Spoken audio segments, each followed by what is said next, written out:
Why are we going this way?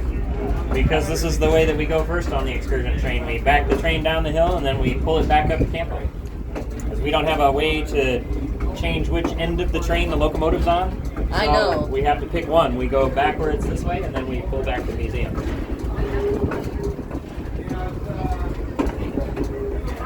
It's going to be a nice sunset today. You know, I found a railroad to walk on. Cool. But if there's a train coming, I better run.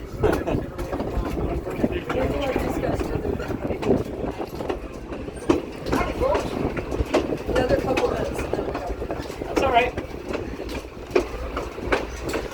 You can sit down. It's going to be a really nice sunset today, I think. You clear for 100?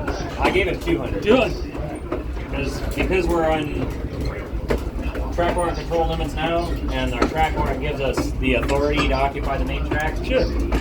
We don't have to limit ourselves to what we can see because we're not a restricted speed limit. So, I could clear him all the way down to the end if I wanted to, but I like to use 200 because by my estimation, train car is about 50 feet long.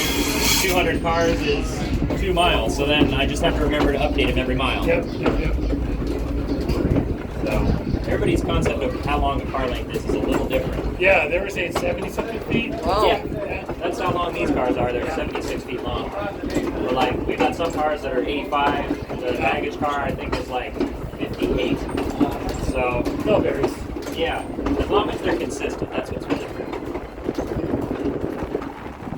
Without, That's enough on that. Okay, you'll have to go. huh? Why don't you stop over there?